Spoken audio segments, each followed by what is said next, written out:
ஜெய் ஸ்ரீ மாத்ரே நமக. ஜெய் குருதத், ஜெய் குரு பரசுராம். நமஸ்காரம். நான் கரூர்லேருந்து வல்சலா பணிக்கர், பிரசன்ன ஜோதிடர். இன்றைக்கி நம்ம 2024 குரோதி வருடத்துடைய குரு பெயர்ச்சி பலன்கள் தனுசு ராசிக்கு எப்படி இருக்குன்னு பார்க்க போகிறோம். இந்த குரு பெயர்ச்சி பலன்கள் திருக்கணிதப்படி 30/4/2024 சித்திரை மாதம் 17ஆம் தேதியும், வாக்கியப்படி 1/5/2024 சித்திரை மாதம் 18ஆம் தேதியும் குரு மேச ராசியிலிருந்து ரிஷப ராசிக்கு பயிற்சி ஆகிறாருங்க. இப்போ நான் சொல்லக்கூடிய இந்த குரு பெயர்ச்சி பலன்கள் தனுசு ராசியிலே பிறந்தவர்களுக்கும் சரி, தனுசு லக்னத்தில் பிறந்தவர்களுக்கும் சரியாக தான் இருக்கும். உங்களுக்கு 100% அக்யூரேட்டான பலன்கள் வேணும் அப்படின்னா உங்களுடைய பர்த் ஹாரோஸ்கோப் இருக்குல்லையா, சுய ஜாதகத்தில் கிரகங்களுடைய நிலைகள் மற்றும் கோச்சாரத்தோடைய நிலைகளும் இப்போ என்ன தசாபுத்தி போயிட்டுருக்கு அப்படிங்கிற விஷயங்கள் எல்லாத்தையும் வச்சு நம்ம கால்குலேட் பண்ணி தான் ஒரு 100% அக்யூரேட்டான பலன்களை நம்ம கொடுக்க முடியும். இருந்தாலும் இப்போ நான் சொல்லக்கூடிய இந்த குரு பெயர்ச்சி கோச்சாரத்தில் இருக்கக்கூடிய குரு பெயர்ச்சி பலன்கள் சரியாக தான் இருக்குங்க. தனுசு ராசியை பொறுத்த வரைக்கும் 5ஆம் இடத்துல இது வரைக்கும் இருந்த குரு இப்போ 6ஆம் இடத்துக்கு பயிற்சி ஆயிருக்காரு. 6ஆம் இடம்ங்கிறது மறைவு ஸ்தானம் தான். உங்களுக்கு குரு ஹெல்த் சம்மந்தப்பட்ட விஷயங்கள்ல ரொம்ப நீங்கள் கான்சியஸாகவும் கவனமாகவும் இருக்கணும். ஆனால் எக்கனாமிக்கலாக நிறைய நல்ல விஷயங்கள் தான் உங்களுக்கு செய்ய போகிறாரு. 2ஆம் இடத்தை குரு பார்க்குறாரு. அதாவது குருவோடைய 9ஆம் பார்வை உங்களுடைய ராசிக்கு தனஸ்தானத்தை தான் பார்க்குறாரு. அதே மாதிரி 10ஆம் இடத்தையும் உங்களுக்கு பார்க்குறாருங்க. 10ஆம் இடம்ங்கிறது தொழில் ஸ்தானம். 12ஆம் இடத்தையும் பார்க்குறாரு. 12ஆம் இடம்ங்கிறது விரயம். ஆனால் அதை நீங்கள் சுப விரயமாக மாற்றிக்கலாம். அதே மாதிரி இன்வெஸ்ட்மெண்ட்டும் 12ஆம் இடம் தான். நீங்கள் பிஸ்னஸ் புதுசாக ஒரு பிஸ்னஸ் ஸ்டார்ட் பண்ணலாமா அப்படின்னு கேட்டிங்க அப்படின்னா இது ரொம்ப நல்லது. அதாவது குருபலம் இல்லை அப்படின்னா உங்களோட ராசிக்கு, அதாவது குருபலம் இல்லைனாலும் 10ஆம் இடத்தை, உங்களோட ராசிக்கு 10ஆம் இடம்ங்கிறது தொழில் ஸ்தானம், 6ஆம் இடம்ங்கிறது நீங்கள் சர்வீஸ் பண்ணக்கூடிய விஷயம். அப்போ குரு உங்களுக்கு பிஸ்னஸ்க்கு, உத்தியோகம், தொழிலுக்கெல்லாம் ரொம்ப ரொம்ப நல்ல விஷயங்களை செய்ய போகிறாரு.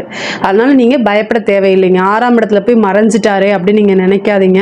சம்டைம் மறைந்த குரு நிறைந்த பலன்களை கொடுப்பாரு. குரு 10ஆம் இடத்தை பார்க்கறனால பிஸ்னஸில் முன்பை விட நல்ல growth உங்களுக்கு வரும், நல்ல வளர்ச்சி. பிஸ்னஸ் மூலிமா, அதாவது உங்களுடைய தொழில் மூலிமா நல்ல வருமானங்கள் கிடைக்கக்கூடிய காலகட்டமாக தான் இருக்குது. சரி, புதுசாக நம்ம பிஸ்னஸில் இன்வெஸ்ட் பண்ணலாமா அப்படின்னு கேட்டிங்கன்னா கண்டிப்பாக பண்ணலாம். ஏன்னா 12ஆம் இடம்ங்கிறத இன்வெஸ்ட்மெண்ட்டு பண்ணினீங்கன்னா உங்களுக்கு பணம் வருமா அப்படின்னா 2ஆம் இடம்ங்கிறது தான் தனச்சேர்க்கையை குறிக்கக்கூடியது. அப்போது பிஸ்னஸ் மூலிமா நீங்கள் இன்வெஸ்ட் பண்ணும்போது நல்ல தனச்சேர்க்கை ஈட்ட முடியும் அப்படிங்கிறது உறுதியாக உங்களுக்கு உண்டு. 12ஆம் இடம்ங்கிறது விரயம் எல்லாரும் சொல்லிட்டு இருப்பாங்க. இன்வெஸ்ட்மெண்ட் அப்படிங்கிற ஒரு விஷயமும் 12ஆம் இடத்துல தான் இருக்குது. அதை நீங்கள் நல்லா புரிஞ்சுக்கணும். ஏன்னா நீங்கள் கையில் பணம் வச்சுருந்தீங்க அப்படின்னா ஒரு நல்ல விஷயத்தில், அதாவது உங்களுக்கு தெரிந்த விஷயங்களில் குழப்பமாக இருக்கும் பட்சத்தில் உங்களுடைய வெல்விசர் கிட்ட கேட்டுட்டு ஒரு டைமுக்கு 2 டைம் ஆலோசிச்சுட்டு சிந்திச்சுட்டு அதுக்கப்புறம் இன்வெஸ்ட் பண்ணுங்கள். இன்வெஸ்ட்மெண்ட் அப்படிங்கிறது ரொம்ப முக்கியமானது. எடுத்தோம் கவுத்தோங்கிற விஷயங்களை அவாய்ட் பண்ணிக்கணும். 6ஆம் இடத்துல போய் குரு மறைகிறதுல என்ன மைனஸ் இருக்குது அப்படின்னா, இந்த காலகட்டத்தில் முடிவுகள் எடுக்கும்போது உங்களுடைய நலம் விரும்பிகளோ அல்லது உங்கள் வீட்டில் இருக்கக்கூடிய பெரியவர்கள்கிட்ட என்ன செய்யணும், நீங்கள் ஆலோசனை கேட்கணும். ஆலோசனை நீங்கள் என்னென்னா பரிசீலனை பண்ணி பார்க்கணும். அதுக்கப்புறம் தான் ஒரு முடிவெடுத்து செயல்படுத்தணும். இந்த விஷயத்தை நீங்கள் கரெக்டாக நீங்கள் பண்ணினீங்க அப்படின்னா 100% இல்லை 200% உங்களுக்கு குரு பெரிய விஷயங்களை உங்களுக்கு நல்லதாக பண்ணி கொடுத்துருவாரு. ஏன்னா 6ஆம் இடத்துல இருக்கக்கூடிய குரு என்ன விஷயங்களை உங்களுக்கு கொடுப்பாரு அப்படின்னா அதாவது கர்வத்தை கொடுத்துருவார். தனுசு ராசிக்கு இயற்கையாகவே தனுசு ராசி, தனுசு லக்னத்தில் பிறந்தவங்களுக்கு இயற்கையாகவே நிறைய நல்ல நாலேஜ் இருக்கும். தனுசுக்கு அதிபதியே குரு தானே, நல்ல நாலேஜ் இருக்கும். எதை எப்படி செய்யணும், எந்த இடத்துல நம்ம செய்யணும் அப்படிங்கிற விஷயங்கள் எல்லாமே நீங்கள் கரெக்டாக புரிஞ்சு அனலைஸ் பண்ணி வச்சுருப்பீங்க. இந்த காலகட்டத்தில் ஒரு மனிதருக்கு எல்லா டைமுமே கரெக்டாக யோசிக்க முடியாது. யானைக்கும் அடி செருக்கும் இல்லைங்களா? ஸோ நீங்கள் இந்த காலகட்டத்தில் ஒரு முடிவெடுக்கும் போது நமக்கு டைம் சரியில்லை அப்படிங்கும்போது நம்மளுடைய புத்தி என்ன சொல்லுதோ, நம்மளுடைய மனசு என்ன சொல்லுதோ அதை கேட்காம மற்றவங்க என்ன சொல்கிறாங்க அப்படின்னு யோசிச்சுட்டு, அதாவது உங்களுடைய நலம் விரும்பிகிட்ட கேட்டு அதை நீங்கள் என்ன செய்யணும், பரிசீலனை பண்ணி பார்த்துட்டு அதுவும் கரெக்டாக இருக்குது, அவங்க சொல்கிறதும் கரெக்டாக இருக்குது அப்படிங்கும்போது நீங்கள் ஒரு முடிவை எடுத்து தாராளமாக செய்யலாம். ஏன்னா 6ஆம் இடத்து குரு வந்து என்னென்னா ஆலோசனை கேட்டு செய்கிறது ரொம்ப ரொம்ப உத்தமம். இது எதுக்காக சொல்கிறேன் அப்படின்னா 12ஆம் இடம்ங்கிறது இன்வெஸ்ட்மெண்ட்டு தான், அது விரயமாக போயிடக்கூடாதுங்கிறதுக்காக தான் இவ்வளோ தூரம் நான் சொல்கிறேன். ஓகேங்களா? தெரிஞ்ச விஷயங்களில் இன்வெஸ்ட் பண்ணுங்க அப்படிங்கிறதுக்காக தான் இவ்வளோ தூரம் நான் சொல்கிறது. உத்தியோகத்தில் இருக்கவங்களுக்கு இது சூப்பரான டைமுங்க. அதாவது உத்தியோகம் அப்படிங்கிறது 6ஆம் இடம் தான். உங்களுடைய சர்வீஸ் பிடிச்சி போய் நல்ல இன்க்ரிமெண்ட் கிடைக்கும். அதே மாதிரி உங்களுக்கு உண்டான விஷயங்கள் அடுத்தடுத்து போகக்கூடிய ப்ரமோஷன் கிடைக்குங்க. ப்ரைவேட் ஜாப்பில் இருக்கவங்களுக்கு வேறு பக்கம் வேலை கிடைச்சிரும். இப்போ அதாவது இந்த கம்பெனி விட்டுட்டு வேறு கம்பெனி நீங்கள் மாறலாமான்னு கேட்டால் இந்த டைம் வந்து அதை செய்யுங்க. அதனால் உங்களுக்கு பெனிஃபிட் தான் ஜாஸ்தியாக கிடைக்குதுன்னு வச்சுக்கோங்களேன். கவர்மெண்ட் ஜாப்பில் இருக்கவங்களுக்கு வந்து என்னென்னா 12ஆம் இடம்ங்கிறதுனால என்ன செய்யும் அப்படின்னா வெளி மாநில மாவட்டங்கள், அதாவது ரொம்ப லாங் டிஸ்டன்ஸ், ஒரு சிலருக்குலாம் வெளி மாநிலத்தில் என்ன செய்வாங்க, போஸ்டிங்கை தூக்கி போட்டு விட்ருவாங்கன்னு வச்சுக்கோங்களேன். 12ஆம் இடம்ங்கிறது நீண்ட தூர பிரயாணம். ஸோ அது மாதிரி உங்களுக்கு கிடைக்கிறதுக்கு வாய்ப்புகள் இருக்குது. 6ஆம் இடத்துலேருந்து 12ஆம் இடத்தை பார்க்கறதுனால ப்ரைவேட் ஜாப்பில் இருக்கவங்களுக்கு வெளிநாடு போகக்கூடிய ஆப்பர்ச்சுனிட்டிஸ் உறுதியாக உண்டு. இந்த ட்ரை பண்ணீங்க அப்படின்னா கண்டிப்பாக உங்களுக்கு கிடைக்கும். நல்ல இன்கம் பார்க்கணும் அப்படின்னா வெளிநாட்டுக்கு போனால் தான் முடியும் நீங்கள் நினச்சிட்டு இருந்திருப்பீங்க இல்லையா? இப்போ குரு 2ஆம் இடத்தையும் பார்க்குறாரு, 12ஆம் இடத்தையும் பார்க்குறாரு, 10ஆம் இடத்தை பார்க்குறாரு, 6ல் இருந்துட்டு. அப்போ இந்த டைமில் உங்களுடைய ஜாப்காக நீங்கள் ட்ரை பண்ணீங்க அப்படின்னா கண்டிப்பாக வெளிநாடு போகக்கூடிய வாய்ப்புகள் உறுதியாக உண்டுங்க. இப்போ படிக்கக்கூடிய குழந்தைகள் வந்து ரொம்ப ரொம்ப கவனமாக இருக்கணும். 6ஆம் இடத்துல இருக்கனால டைவர்ஷன் ஆகக்கூடிய அமைப்புகள், அதாவது படிப்பில் வந்து ஆர்வம் இல்லாமல் போகிறது, அலட்சியப்படுத்துறது, இந்த மாதிரி விஷயங்கள்லாம் இப்போ நடக்கும். ஸோ பொதுவாக நீங்கள் வந்து படிப்பில் கவனம் செலுத்தினா மட்டும்தான் நீங்கள் நல்ல நிலைமைக்கு வர முடியுங்கிற விஷயங்களை மனசில் பதிய வச்சுக்கிட்டு நீங்கள் நடந்தீங்க அப்படின்னா நீங்கள் வந்து நல்ல மார்க்கை எடுக்கக்கூடிய அமைப்புகள்லாம் வந்துருங்க. ஆனால் என்னென்னா நீங்கள் டைவர்ஷன் ஆகக்கூடாது. படிப்பில் விட்டுட்டு வேறு பக்கம் கவனத்தை செலுத்தக்கூடாது. 10ஆம் இடத்தை பார்க்குது. காலேஜ் முடிச்சுட்டு இருக்கவங்களுக்கெல்லாம் நல்ல பிளேஸ்மெண்ட் ஆகக்கூடிய வாய்ப்புகள் இருக்குது. கரெக்டாக நீங்கள் யூஸ் பண்ணிக்கணும். அந்த தனுசு ராசி, தனுசு லக்னத்தை பொறுத்த வரைக்கும் இந்த குரு பயிற்சி மிகப்பெரிய விஷயம் என்ன கொடுக்கும் அப்படின்னா அலட்சியத்தை கொடுக்கும். ஒரு விஷயம் தானே அப்படின்னு அலட்சியப்படுத்துகிற மாதிரி கொடுத்துரும். அந்த விஷயங்களை மட்டும் நீங்கள் கொஞ்சம் அவாய்ட் பண்ணிக்கோங்க. உங்களுக்கு வரக்கூடிய ஆப்பர்ச்சுனிட்டி இதை இந்த டைமில் நம்ம கரெக்டாக யூஸ் பண்ணிக்கணும் அப்படின்னு நினச்சிட்டு பண்ணும்போது எல்லாமே உங்களுக்கு சக்ஸஸ் ஆகும். அலட்சியங்களையும் நீங்கள் ஒரு விஷயம் செய்கிறீங்க அப்படின்னா அதை போஸ்ட்போன் பண்ணுறதையும் நீங்கள் வந்து தவிர்க்கிறது வந்து ரொம்ப நல்லது. அது உங்களுடைய வெற்றிக்கு வந்து பக்கபலமாக இருக்கும். இப்போ இந்த விஷயத்த செஞ்சே ஆகணும் அப்படின்னு நீங்கள் நினைக்கிறது வந்து உங்கள் வெற்றிக்கு ஒரு பெரிய பக்கபலமாக இருக்குங்க. படிப்பில் இருக்குது, அதாவது இப்போ பிஜி படிக்கணும்னு நீங்கள் நினைக்கிறீங்க, அதாவது உயர்கல்விக்கு போகணும்னு நினைக்கிறவங்களுக்கு சிறு சிறு தடைகள் வரதுக்கு உண்டான அமைப்புகள் இருக்குது. உங்களுக்கு இப்போ எல்லாமே என்னென்னா உத்தியோகம், ஒரு ஜாப்பில் வந்து நீங்கள் சேர்றதோ அல்லது தொழில் முதலீடுகளை வச்சுட்டு நீங்கள் தொழில் பண்ணுறதோ இந்த மாதிரி விஷயங்கள்லாம் உங்களுக்கு அதிகமாக இருக்குது. படிப்புங்கிற விஷயம் இந்த குருபலன் வந்து உங்களுக்கு குறைவாக தான் இருக்குது. சொத்து சேர்க்கக்கூடிய அமைப்புகள் இருக்குது. முக்கியமாக கடன் பிரச்சனை வந்து உங்களுக்கு பெரிய தொந்தரவு கொடுக்காது. ஒரு சோர்ஸ் வந்து உங்களுக்கு கிரியேட் ஆகும். நல்ல வேறு யாராவது உங்களுக்கு பணம் கொடுப்பாங்க, அந்த பணத்தை வாங்கி அதிக வட்டிக்கு இருக்கிறத அடைச்சிட்டு நீங்கள் தொழில் மூலயமா கொஞ்சம் கொஞ்சமாக கடன் கட்டிக்கக்கூடிய அமைப்பு அல்லது குறைந்த வட்டிக்கு கொடுக்கக்கூடியது பேங்க் லோனு. ஒரு சிலருக்கு வந்து அதிர்ஷ்டம் இருந்துச்சு அப்படின்னா, உங்களுடைய ஜாதகத்தில் நல்ல அதிர்ஷ்டம் இருந்துச்சுன்னா இப்போ 6ஆம் இடத்துல வந்திருக்கக்கூடிய குரு வந்து பேங்க் லோனை தள்ளுபடி பண்ணுறதுக்கு உண்டான வாய்ப்புகளும் சிலருக்கு கிடைக்கிறதுக்கு வாய்ப்புகள் இருக்குங்க. கடனால் இருந்த பிரச்சனைகள்லாம் நீங்கி உங்களுக்கு ஒரு நல்ல பீஸ்ஃபுல்லான மைண்டு கிடைக்கிறதுக்கு உண்டான வாய்ப்புகளும் இருக்குது. 6ஆம் இடம்ங்கிறது தான் சொத்து சேர்க்கைங்க. ஸோ அதாவது ஏற்கனவே நீங்கள் ப்ராப்பர்ட்டி வச்சுருந்தா கூட இப்போ மறுபடியும் வந்து ப்ராப்பர்ட்டி வாங்குறது, லேண்டோ அல்லது வேறு ஏதாவது சம்திங் ஒரு ப்ராப்பர்ட்டி வாங்கக்கூடிய அமைப்புகள், சொந்தமாக வீடு கட்டுறது, இந்த மாதிரி விஷயங்கள்லாம் இந்த காலகட்டத்தில் நடக்கும். குரு பார்வை வந்து 4ஆம் இடத்துக்கு இல்லையே நீங்கள் நினைக்காதீங்க. 4ஆம் இடத்துக்கு இல்லைனாலும் தனுசு ராசி, தனுசு லக்னத்தை பொறுத்த வரைக்கும் 4ஆம் அதிபதியே குரு தான். அவர் 6ஆம் இடத்துல இருக்கனால வீடு கட்டுறதுக்கு லோன் கிடைக்குமான்னு கேட்டால் கூட இந்த டைமில் வந்து உங்களுக்கு வீடு கட்டுறதுக்கு லோன் கிடைக்கும்.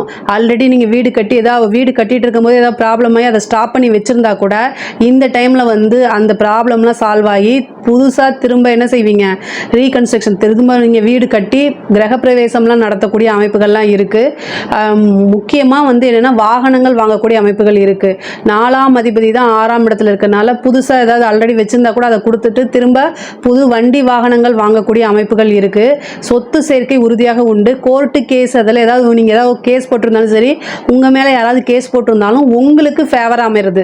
கேஸ் வழக்குகள்னு எடுத்துட்டாலே அது உங்களுக்கு ஃபேவராக அமையக்கூடிய வாய்ப்புகள் உறுதியாக உண்டு. பூர்வீக சொத்துக்களில் இருந்த வில்லங்கங்கள்லாம் என்னென்ன ப்ராப்ளம்ஸ் இருக்கு இல்லையா, அது எல்லாமே சால்வ் ஆகும் இந்த டைமில். ஏன்னா வழக்கு அப்படிங்கிறத எடுத்துட்டாலே அதில் வெற்றி கிடைக்கும். உயில் சொத்துக்கள் வந்து சேரக்கூடிய அமைப்பாக இருக்குது. தாய் வழி சொத்துல இருந்த பிரச்சனைகள் எல்லாமே நீங்கி அந்த ப்ராப்பர்ட்டி எல்லாம் உங்களுக்கு கை மேலே வரும். அதே பூர்வீகத்தில் இருக்கக்கூடிய ப்ராப்ளமும் நீங்கி பூர்வீக சொத்துக்கள் மூலிமா உங்களுக்கு நல்ல இன்கம் கிடைக்கிறதுக்கு உண்டான வாய்ப்புகள் இருக்குது. மெயினாக வந்து இந்த காலகட்டத்தில் ஏதாவது நீங்கள் உங்களுக்கு பணம் வந்து குரு வந்து 2ஆம் இடத்தை பார்க்குறாருங்க. அதாவது பணம் அப்படிங்கிற விஷயம் உங்களுக்கு நிறைய இன்கம் சோர்ஸ் அப்படிங்கிறது நிறைய வரப்போகுது. அதை ப்ராப்பரான விஷயத்தில் இன்வெஸ்ட் பண்ணுங்கள். தேவையில்லாத விரயம் பண்ணிடாதீங்க. அப்படிங்கிறதுக்காக தான் இவ்வளோ தூரம் நான் சொல்கிறேன். ஹெல்த் விஷயங்களை ரொம்ப ரொம்ப கவனமாக இருக்கணும். ஏன்னா குரு 6ஆம் இடத்தை பார்க்குது, 12ஆம் இடத்தை பார்க்குது. மருத்துவ செலவுகள் உறுதியாக உண்டு. தாயாருக்கோ அல்லது உங்களுக்கோ மருத்துவ செலவு அப்படிங்கிறது உறுதியாக உண்டு. அதனால் ரொம்ப கவனமாக இருக்கணும். சின்ன சின்ன பிரச்சனைகள் ஹெல்த் சம்மந்தப்பட்ட இஷ்யூ வந்தால் உடனே அதை நீங்கள் என்ன செஞ்சிடணும்னா சரி பண்ணு, டாக்டர்கிட்ட போய் கன்சல்ட் பண்ணிவிட்டு அதுக்கு என்ன ட்ரீட்மெண்ட்டோ அதை உடனே பார்த்துருங்க. 1000 500 முடியக்கூடிய ஒரு மருத்துவ செலவை நீங்கள் லட்சக்கணக்கில் இழுத்து விட்றாதீங்க. அப்படிங்கிறதுக்காக தான் நான் சொல்கிறேன். மெயினாக வந்து ஹெல்த் சம்மந்தப்பட்ட இஷ்யூ அப்படின்னா என்னென்னா அப்படின்னா யூரின் ப்ராப்ளமோ அல்லது வந்து கிட்னி ஸ்டோன்ஸு, லிவர் சம்மந்தப்பட்ட விஷயங்கள்லாம் குரு கொடுத்துருவார். குருனாலே லிவருக்கு அதிபதி அவர் தான். ஸோ அந்த விஷயங்களெல்லாம் ரொம்ப கவனமாக இருக்கணுங்க. சின்னதாக வந்தாலும் போய் ஒரு ஊசியை போட்டோ அல்லது டாக்டரை கன்சல்ட் பண்ணிட்டோ என்ன ட்ரீட்மெண்ட்டோ ஒரு மருந்து மாத்திரையில் சரி பண்ணுறதுக்காக முயற்சி எடுத்துருங்க அப்படின்னு நான் சொல்கிறேன். ஏன்னா 6ஆம் இடம்ங்கிறது குரு வந்து ஒரு சுபகிரகம். அதனால் அவருக்கு வந்து கள்ளங்கப்படம்லாம் கிடையாது. எப்படி உங்களோட எக்கனாமிக்கல் ஸ்டேட்டஸை வளர்த்து விடுவாரோ, 6ஆம் இடம் வழக்குகளில் வெற்றின்னு சொன்னேன் இல்லையா, அதே மாதிரி நோயும் 6ஆம் இடம் தான். அப்போ அந்த நோயை என்ன செஞ்சிருவார், அவர் வளர்த்து விட்டுருவார். அதுக்காக நீங்கள் செலவு பண்ணுற மாதிரி இருக்கும். அதுக்காக தான் சொல்கிறேன். கலை சம்மந்தப்பட்டவங்களுக்கு, கலைத்துறையில் இருக்கவங்களுக்கு வந்து என்னென்னா இந்த டைமில் ரொம்ப கவனமாக இருக்கணுங்க. 6ஆம் இடம்ங்கிறதுனால வந்து உங்களுக்கு வளர்ச்சி அப்படிங்கிற விஷயம் பெரிய லெவலில் இல்லைனா கூட, ஆனால் சின்ன சின்ன வாய்ப்புகள்லாம் உங்களுக்கு நிறையா கிடைக்கும். அது மூலிமா நல்ல ஏர்னிங்ஸ் பண்ணக்கூடிய அமைப்புகள்லாம் வந்துடுதுங்க. அரசாங்கத்துறையில் இருக்கவங்களுக்கு, அதாவது அரசியலாக இருந்தாலும் சரி அரசாங்கத்துறையில் இருந்தாலும் சரி, இந்த காலகட்டத்தில் ரொம்ப கவனமாக இருக்கணும். உங்களுக்கு குரு மறைஞ்சிருக்காரு. அதனால் நீங்கள் செய்யக்கூடிய செயல்களில் ரொம்ப கவனமாக இருக்கணும். ஏன் அப்படின்னா பதவிங்கிற ஒரு சாணம் வந்து பறிப்போகிறதுக்கு உண்டான வாய்ப்புகள் இருக்குது. ஏன்னா 12ஆம் இடத்தையும் குரு பார்க்குறாரு. அதனால் ரொம்ப கவனமாக நீங்கள் செய்யக்கூடிய செயல்களில் ரொம்ப கவனமாக இருக்கணும். பேசக்கூடிய வார்த்தை 6ல் இருந்துட்டு தான் என்ன பண்ணுறாரு, குரு 2 பார்க்குறாரு. 2ஆம் இடம்ங்கிறது வாக்குஸ்தானம். அப்போ நீங்கள் சொல்லக்கூடிய விஷயங்கள் அது மூலிமா உங்களுக்கு பனிஷ்மெண்ட் கிடைக்கிறதுக்கு உண்டான வாய்ப்பு இருக்குது. அரசாங்க துறையாக இருந்தாலும் சரி அரசியலாக இருந்தாலும் சரி, அதனால் கவனமாக இருக்கணும். பெண்களை பொறுத்த வரைக்கும் 6ஆம் இடம் அப்படிங்கும்போது என்னென்னா நீங்கள் செய்யக்கூடிய விஷயங்களுக்கு சின்ன சின்ன தடை, இவ்வளோ நாளாக வந்து உங்களுடைய ஃபேமிலியில் சப்போர்ட் இருந்தது கூட இப்போ இந்த டைமில் குறையிறதுக்கு உண்டான வாய்ப்புகள் இருக்குது. உங்களுக்கு வந்து ரெஸ்ட்ரிக்ஷன் கொடுக்கப்படலாம், நீங்கள் அங்கே போகாதீங்க இங்கே போகாதீங்க அப்படின்னு. பட் அதனால் அதை எதுக்காக சொல்கிறாங்கங்கிறத புரிஞ்சுக்கிட்டு நடந்துக்கிறது ரொம்ப ரொம்ப நல்லது. இல்லை அப்படின்னா அதுக்கு உண்டான விளைவுகளும் உங்களுக்கு இருக்கும். அதை நீங்கள் மட்டும் தனியாக ஃபேஸ் பண்ணுற மாதிரி அமைஞ்சிடும். பொதுவாகவே தனுசு ராசி தனுசு லக்னத்தில் பிறந்தவங்க வந்து குடும்பத்தில் அதாவது ஒரு இணக்கமான சூழ்நிலைகளை அவ்வளோ சீக்கிரமாக வந்து கொடுக்காது. ஸோ கொஞ்சம் இந்த காலகட்டத்தில் அனுசரித்து போகிறது தான் நல்லது. காலங்கள் வரும்போது உங்களையே அவங்க புரிஞ்சுக்கிட்டு ஆதரவு கொடுப்பாங்க. அப்படிங்கிற ஒரு விஷயத்த நீங்கள் மனசில் தீர்க்கமாக என்னென்னா பதிவு பண்ணி வச்சுக்கணும். அப்படின்னாலே உங்களுக்கு ரொம்ப நல்லாயிருக்கும். தனுசு ராசியை பொறுத்த வரைக்கும் உங்களுக்கு எக்கனாமிக்கலாக ரொம்ப ரொம்ப நல்லது. உங்களுடைய வளர்ச்சி, பொருளாதார வளர்ச்சி, உத்தியோகம், பிஸ்னஸ்ஸு, நீங்கள் செய்யக்கூடிய தொழில்கள் அனைத்துமே வந்து நல்ல முறையில் போகும். அதே நேரத்தில் ஹெல்த் சம்மந்தப்பட்டதும் ரிலேஷன் சம்மந்தப்பட்டதும் வந்து ரொம்ப கவனமாக இருக்கணும். முக்கியமான முடிவுகள் எடுக்கும்போது பெரியவங்களை கலந்து ஆலோசிக்கிறது ரொம்ப ரொம்ப நல்லது. நீங்கள் வெளியூர் பிரயாணங்கள் போகும்போது எந்த ஊருக்கு போகிறீங்க, யாரை மீட் பண்ண போகிறீங்க அப்படிங்கிறத வீட்லேயோ அல்லது உங்கள் நண்பர்கள்கிட்டையோ நீங்கள் பகிர்ந்துக்கிட்டு இங்கே தான் நான் போகிறேன் அப்படின்னு சொல்லிவிட்டு ஒரு நல்ல கம்யூனிகேஷன் பண்ணிட்டு போகிறது ரொம்ப ரொம்ப உத்தமம். இதில் ஏதாவது உங்களுக்கு சந்தேகங்கள் இருந்துச்சு அப்படின்னா கமெண்ட்ஸில் லீவ் பண்ணுங்கள். கண்டிப்பாக நான் ஆன்சர் பண்ணுறேன். நம்மளுடைய சேனலை லைக் பண்ணுங்கள், ஷேர் பண்ணுங்கள், சப்ஸ்கிரைப் பண்ணுங்கள். நன்றி, வணக்கம்.